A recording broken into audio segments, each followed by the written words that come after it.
Welcome back to Solutions for Mental Wellness. We're going to talk again today with Zach Miller about diagnosing addictions. In our first episode, we talked about defining addiction. And so, Zach, tell us a little bit about how addictions are diagnosed. Yeah, so in the first episode, we talked a lot about the impact addiction has on one's life. And so if a disease is able to have a definable and identifiable set of criteria of symptoms and impact, then we are looking at the way that impact of substance use has on an individual's life. So that can be the struggle to maintain abstinence, the experience of cravings, withdrawals, the development of tolerance. It can be the impact on relationships, the one when somebody engages in the world around them and life activities, the impact on major roles. So there's all these symptoms that are diagnosable to look at the varying impact that addiction has on somebody's life, and the amount of impact that we can, of symptoms that we can identify gives us information into the severity of that person's challenge with addiction. So it sounds like the greatest problem someone has in functioning while using a given substance or by doing a certain behavior, that is going to be something that therapists consider, that we consider. Absolutely, because if we're looking at diagnosing is a tool. It is a tool to help us understand the impact of that diagnosis has on the individual's life, as well as then how to plan for treating. And so as we look at the varying areas of impact and the severity of the diagnosis, we then get a better insight and a picture of the challenges they're facing, so we know how to better plan for goals and for treatment objectives. So if someone heard that their family member was diagnosed with substance use disorder, yes, what does that mean? Yeah, I think it sounds big and scary, like there's a big problem, but the same way somebody can have a cancer, it doesn't mean that necessarily they're going to die. And so just because somebody has a substance use disorder doesn't mean they're living under the bridge down the street, or they're wandering, asking people for money outside, or they're selling things to find their next high.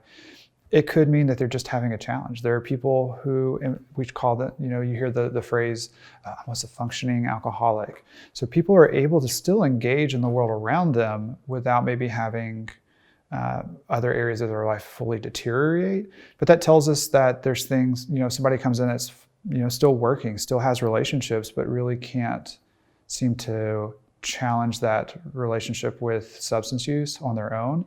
Then we know that, hey, maybe it hasn't progressed to a certain severity, but we still have areas of impact that we can treat. Because when it's not as severe, we also know that those are areas of supports that we can utilize. There's greater hope. There's greater hope. And the best thing we can offer our clients is hope that change can happen, that how they feel today, what they're doing today can be different. Yeah, I think diagnosing can feel big and scary, but the reality is it is a picture. It is nothing more than that. It is not to be used as a label to stigmatize. It is only to be used to help support. I believe that as a clinician, if it doesn't support our client, we shouldn't be using it. And so support leads us into treatment, because treatment is the fancy word for support in the clinical realm. Yeah. Treatment is a fancy clinical word for not only support, but for healing, for improvement, for relationships, for, it's a multifaceted, holistic approach that really comes into play when you use the word treatment. But I think that's important that we say these things because, when we think about treatment and that word, we think of going to the doctor and lots of things like that. But it really, from a therapeutic standpoint, it does have those same implications, but it has a much more broader, holistic approach as well. So I've heard it said that if we fail to plan, we plan to fail. And so on the other side of the word treatment is plan. So when someone has an accurate diagnosis, then we can start understanding where the greatest impact is in their life. And then we can plan for recovery. And so treatment plan is just a way to say, this is where you are and where do you want to go? Where do you want to be? And most everyone I've worked with says, I don't want to struggle with this addiction anymore. And I will say, that is great and we'll get there, but let's dial it down and talk about today. Because when we think about the next 10 days, that can be overwhelming. A lot can happen in 10 days. Bills need to be paid in 10 days. Relationships are going to be challenged in 10 days. And so I often will make things really small because small change leads to big change. What's your approach?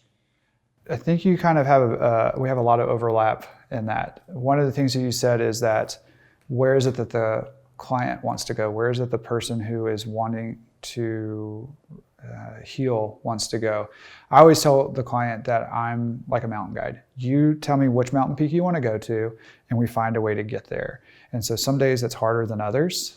And some days we take shorter steps than others, like, focusing on 10 days rather than the peak. I'm never going to be a person, a guide who says, yeah, that's a cool peak and all, but I think this one might be better for you. It's their desired outcome. And really, when we look at their desired outcome, something like a diagnosis helps us plan for what we need to prepare for to get them to where they want to go. Because somebody with a more severe diagnosis may have a little bit more ahead of them than somebody with more of a mild or moderate diagnosis. So it's not only understanding the impact that the substance is having in their life, but also understanding the life that they're currently living and the life that they want to live. Absolutely. I had a client one time tell me, you can't walk in the woods 10 miles and expect to walk out in 1 mile. Now, when you walk into the woods, you can always walk out quicker than you went in because you're not maybe looking around as much, but you still have to put the same amount of effort into getting out. And so everything you put into it is also what might be required to get out. 10 miles is 10 miles. Correct. It's going to feel different in one direction than the other. Exactly. But it's still 10 miles. Absolutely. Exactly. And so helping our clients know and understand that, hey, it is a fact. Walking in is going to be hard, especially if you're going uphill, like to Table Rock State Park that's in our area. It's going to feel hard, but when you're coming down, it's a different hard. Different hard. Yeah, absolutely.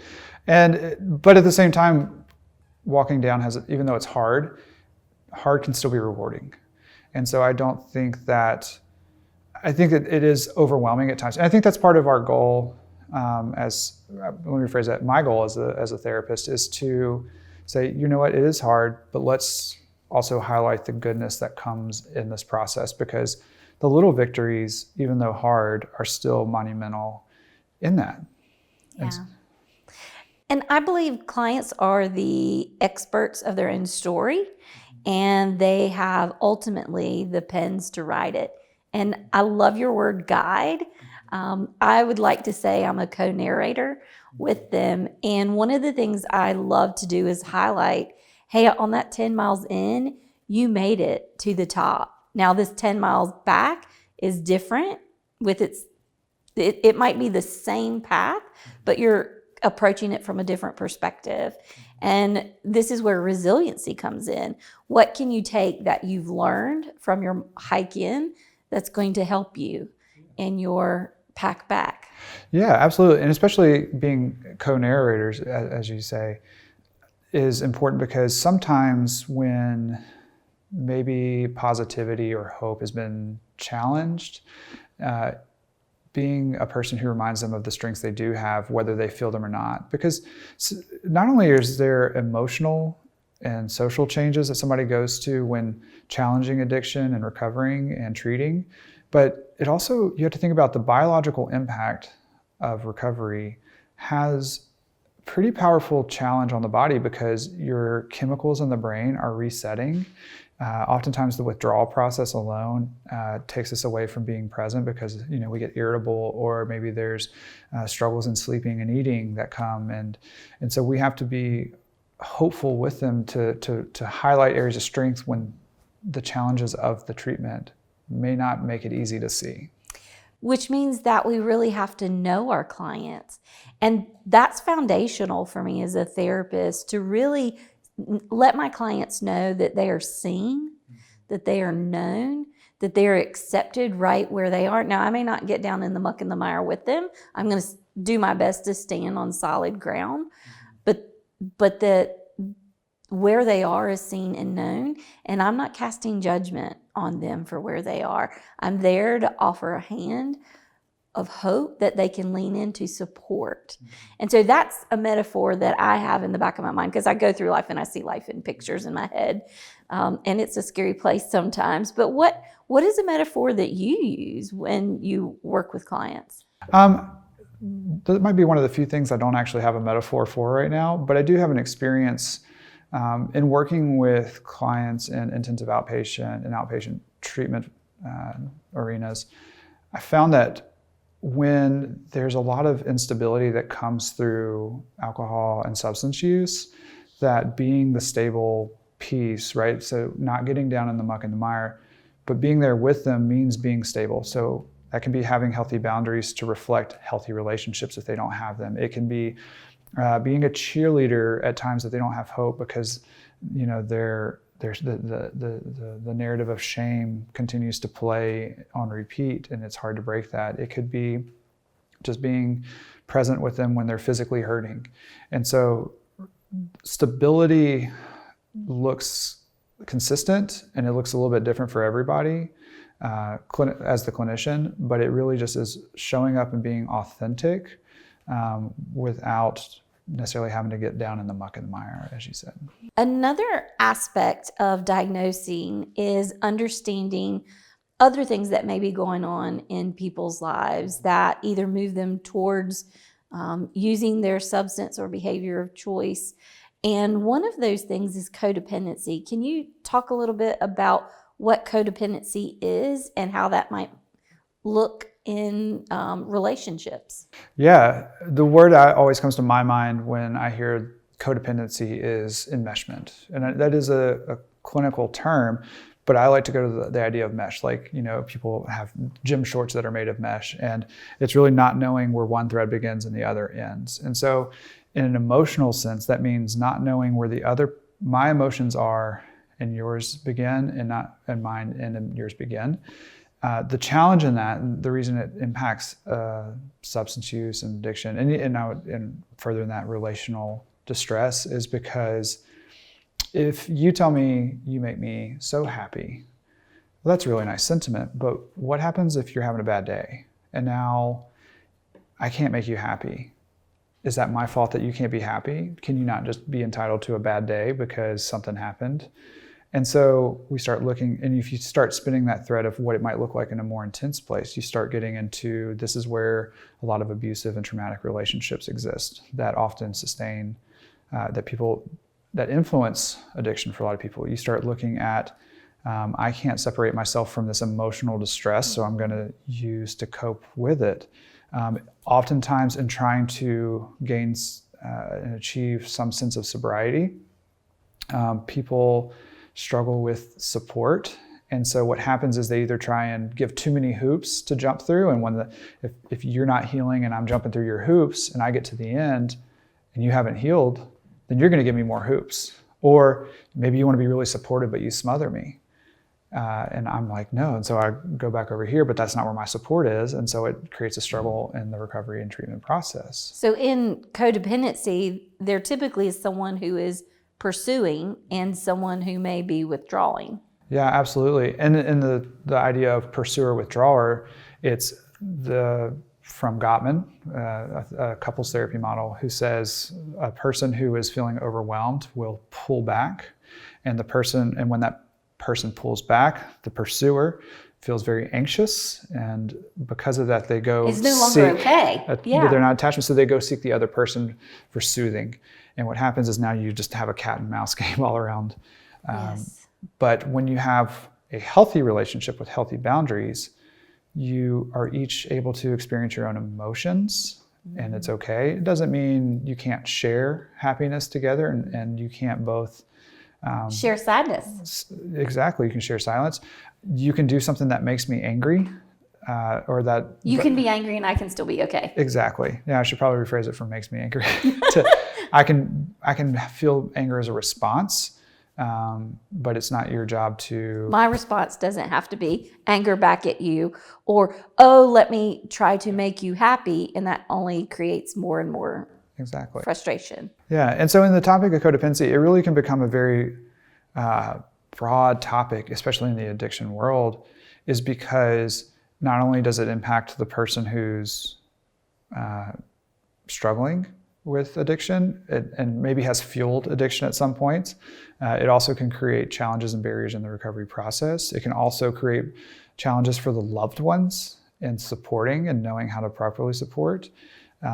For people who have been hurt, who are, because of enmeshment and codependency, they often move into a rigid boundary system, which means nothing bad can get in, but yet nothing good can get out. And so what happens then is, if we're looking at addiction as a disease of connection, now you're isolated once again. Yeah. Hey, if you're in the Greenville or Travelers Rest area, I have a salon that I want to tell you all about. Capella Salon has a place in downtown Greenville, and they also opened up a new place in Travelers Rest.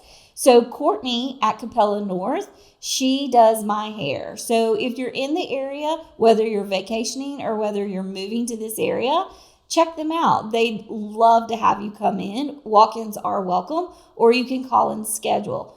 That's Capella in downtown Greenville, and then Capella North here in Travelers Rest. Stop in and tell them Solutions for Mental Wellness sent you. So it's good to understand that a healthy relationship is a stabilizing force for overcoming addiction and moving into recovery, but an unhealthy codependent relationship is a destabilizing force that keeps the person in addiction. And so it's like a dance, a two-step, 2 steps forward, 1 step back. And so being able to identify, hey, we have a codependent relationship, and this is actually contributing to the disease getting worse instead of better.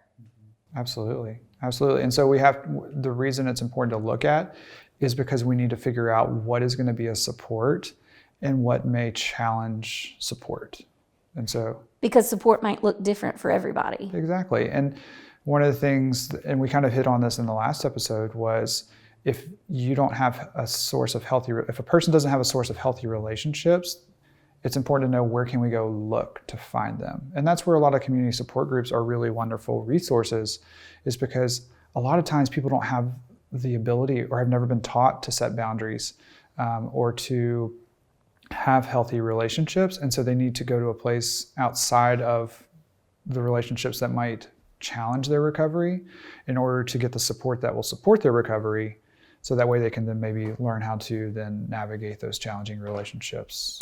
So Henry Cloud, when you say boundaries, he's the person who comes to mind, Dr. Henry Cloud and Dr. Townsend. And so they wrote a book called Boundaries. Dr. Cloud actually recently created a website and some additional resources. So I will send my clients, we'll work on boundaries, setting boundaries, identifying boundaries in session, but I will often send them to websites like Dr. Cloud has, so that they can get other ways of hearing the same information. And that's just going to reinforce to them what boundaries are, how to set healthy boundaries. Because a lot of times what I have found is clients will be setting boundaries, but they're conditional. And like the mesh shorts that you were talking about. So it's clothing, but there's some holes in there, and unwanted things pass through those holes. Absolutely. And so when we think about boundary setting, we need to make sure that we understand what that means and what is healthy boundary setting and what is unhealthy boundary setting. Now, something else you said, but do you have another remark about setting boundaries? I was going to say, the one thing I'll say on quickly is on setting boundaries. The way I like to look at boundaries is boundaries are communicating our values. Yes. They are communicating how I expect to be treated. They communicate what is okay and what is not okay. And how you can expect to be treated by me. Correct. And so they're not permeable in the sense of holes, but they are permeable in the sense of they're like, I always compare them to like a little white picket fence. I can stand there and wave at you from one side and you can be on the other side of it. And I can always invite you in. And as easily as I can invite you in, I can also ask you to leave. And so boundaries are really uncomfortable at times because you're having to have a difficult conversation about, I don't feel like I'm being treated in a way, or I'm being respected in a way that is congruent with my values. But what they do is it may be short-term discomfort that offers long-term comfort. Yes. And so in that And that's so important, because another piece of codependency is fawning. So when someone has experienced trauma, whether it's abuse or neglect or both, then often the individual copes by fawning. And what that means is that they become a hyper people pleaser. They are not okay until they can check the temperature of the room to see if the room's okay. And if the room's okay, then they're safe to come in and join. And so putting boundaries down for someone who is a fawner, someone who has to make sure that the room's okay and safe to be in, that's really hard. Can you speak more about that? Yeah, and I'll use an example. So I'm going to speak about a client that I've worked with in the past, and not even one, I could say this about several, but there's a diagnosis called borderline personality disorder. And in a very short layman term, it is a personality disorder that's developed from relational trauma, and it creates a need for connection. But in that need, it's like that Jumanji drum that just beats, and they go quickly attached, but then when they're attached, they don't want it because it's overwhelming, and so they disconnect quickly. So the attachment, the thing that they think they want, when they get it, it's so hard to sit in that space, so they pull back away. Yes. To decrease the sense of being overwhelmed. Exactly. And so what happens, and I have several borderline that we've what's called behavioral tracking. So we have put like graphs on the board of their relationships, and every relationship has almost followed an identical graph. And so it usually has this, romanticizing the honeymoon phase of a relationship, and then that detachment has what's happening? And so something happens, maybe they self-sabotage, and then it downs, and then they try and recover, and then it goes away. And when that other person... It sounds like a roller coaster ride. It's very much a roller coaster ride. And when the other person pulls away because they can't be on that roller coaster ride anymore, it just is like a cat scratching to get up the side of the bed. It's just pawing and clawing for any kind of foothold and handhold they can find. And then it starts all over again. And it starts all over again. And oftentimes that's why you see people with that type of emotional and relational instability use and fall into substance use or some form of addiction, is because it soothes the part of the brain and the body that is feeling rewards unstable. And pleasure. Right. And so you'll see that in codependency, people who are struggling with that anxiety of connection utilize that, because that euphoric part says, it's okay, I can be on my own today, or maybe it helps me find people who will hang out with me at the bar. And even though it's not long-term stability, it is giving short-term gratification that says, I'm okay. But in reality, it is only perpetuating the ongoing issue, because once sobered up, you're going to feel all that anxiety over again. Now, correct me, because I could have some wrong thinking about this, but I wonder if at the heart of every addiction, whether it's substance use or behavioral addiction like gambling and pornography use, I wonder if at the heart of that is someone just trying to feel alive and be okay. I think to a degree, yes. And I'm sure it's varying based on each person's needs. I think at the heart of addiction is a desire for connection. Yes. Because as I said in the first one, the opposite of addiction is not abstinence from a substance, it is connection. And so if we find ways to have connection and healthy connection, it can help. Where they can be okay. Correct, where we can be okay. And so if you take the opposite of having unhealthy connections that perpetuate that cycle of addiction, you now have to find ways to have healthy connection. And that could be with healthy individuals, that could be with yourself. A lot of people connect to a higher power. And so they find ways to have healthy connections that step out of the negative cycle. So what about living life and going back a little bit with the diagnosing piece, that when someone is in a depression, and depression can feel so bad, it's not only a state of mind, but it is a state of being, and they want to feel alive, and so they're pursuing something that either helps them go to sleep, like alcohol, or that is euphoric, that helps them feel alive, like a stimulant substance like cocaine. And so what is the importance of helping someone learn to live a new life, that they're not always chasing a feeling, that they can live that new life fully knowing who they are and accepting who they are? Yeah, I think the word that I thought of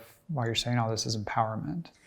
It's finding ways to empower from within that ability to do those things that maybe have felt lost. Intrinsically, yeah. A fancy word for being inside of us. Yes. Because I think so often people look for something to soothe something intrinsically, but it's looking extrinsically, and that doesn't offer that long-term stability. I'll give an example. I think of a client who, and I'm going to use a physical addiction, because I know we've talked about trauma, which is more on the psychological side. We've talked about social, talked about spiritual a little bit. I'm going to talk about a biological drive for addiction. So I met a few people who have gone through traumatic burns. And what happens when you get burned is all the nerves get severed. And so they're constant pain. And so these people would go to clinics for pain management, and then that tolerance would build and they need more. And then, it does more than just my physical pain. It deals with maybe some of my emotional pain. And so when they are, going into the treatment process, now they're having to treat all the emotional stuff, but unlike a lot of people, they have physical pain that won't go away. And so you have to find, so it goes now, what is it that we can do to manage that? How can I manage both? The actual physical pain that I endure on a daily basis, coupled with the emotional drain that comes from living in chronic pain. Absolutely. And so a lot of people will use things like medication-assisted treatment, which is a way to address maybe like the chemical hooks that the physical symptoms that come with certain things. And I don't necessarily mean to continue feeling a euphoric feeling, but to help address that physical dependency, because something like an opiate has, for layman terms, chemical hooks, and so at times they may need so there's, not to go too deep into that world, but they may need something just to help with that one physical thing so they can take care of another physical need. It may be that they start finding alternatives to using non-narcotics to help manage pain. Maybe they're working with a provider to manage the anxiety of, oh my gosh, I'm feeling overwhelmed because I'm hurting, and my anxiety is raising, and my stress is raising because I'm hurting so bad. And then it just exasperates the problem. And so maybe they need to find ways to tap into soothing that on that level. And so looking at multiple facets to deal with other things. And so in the codependency realm, it's not just about where to find healthy relationships, but you say intrinsic, how do we connect to ourselves now? How do we connect to the world around us? What is our relationship?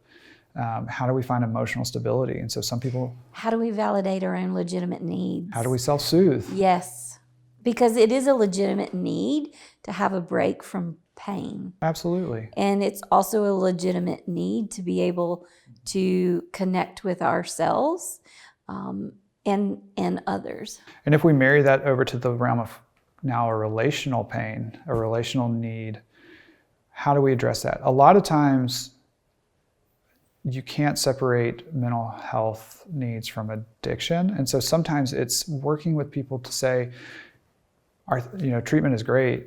Our, group therapy, individual therapy is wonderful, but maybe you need some assistance on the mental health side. Maybe you need to talk with a psychiatrist or a doctor about addressing some other needs, not to undermine, but to support. It's like a hammer. You can build a house with a hammer, but somebody has to swing it. And so you're looking at resources and tools to give them, not to fix and take away the problem, but to give them the tools to empower them to address their problem themselves. Okay, how about some questions? Number one, would you say that as you heal and work in growing through your addictions, that it does create resiliency? And well, okay, this is more on the topic of boundaries. So as you're setting boundaries down and as you're healing and growing, you should be able to move those boundaries. Would you say that's accurate? Like as you, because the boundaries aren't supposed to be weapons for other people. They're supposed to be for you to be able to preserve relationship, correct? Absolutely. And I'll give you an example of how boundaries can change. Is I was working with one of the clients that struggles with borderline. And one of the things that they were able to begin reintegrating a relationship with their parent was when they told their parent, it's okay, because a little more context, the parent was having one of the emotional outbursts that would suck the client into the cycle that would then perpetuate all these negative feelings that would lead to drinking. The client told parent, it's okay, your emotions are not my emotions. And that to me signaled that they were so powerful. It took me a minute to catch. I was like, we're gonna have to sit on this one for a second. Because we needed to ruminate and really honor that. Because what that signifies is a shift in the relationship that says, I can have a relationship knowing I can challenge the cycle that we've had before. So yeah, as we gain skills, tools, as our bodies get more resilient, like just in the chemical functioning and of the brain as it recovers, we can definitely change our boundaries. So as we grow, then we're not going to stay in the same little courtyard. Our picket fence needs to expand with us. Yeah. So maybe in the beginning of recovery, somebody says, hey, you got to step out of the fence. I can wave at you from over here, but this is what I need right now. But as they gain skills and confidence and resilience, that person may be allowed back into the fence.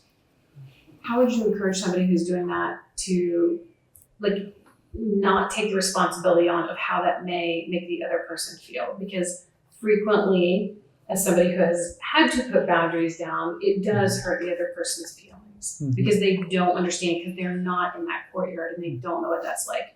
So for the person in the courtyard to not be taking on the emotions of the person outside, but still act in kindness, is there anything you would say to that? I'll use the big word of autonomy. I think knowing which emotions to take on, which emotions are appropriate, and not even which emotions to take on, let me rephrase that to which emotions to respond to and how to respond to them, is because, boundaries are uncomfortable at times to set because you are having to do uncomfortable things and change patterns of behavior in relationships. So knowing what is mine to take on, what is not mine to take on, and how do I communicate that? You don't have to be mean when you set boundaries, but you do need to be firm and fair and clear. You were talking about codependency is sort of a disease of emotion, or you made that statement in relation to something. So would you say that codependency in and of itself is an addiction? It's a function of an addiction, maybe? It depends on who you ask. Addiction. It depends on who you ask. Hang on. May we have something that we differ in? Yeah. Let's dig it in. Well, I say it depends on who you ask because there is a support group called CODO, which is Codependents Anonymous. So they support people who struggle with codependency.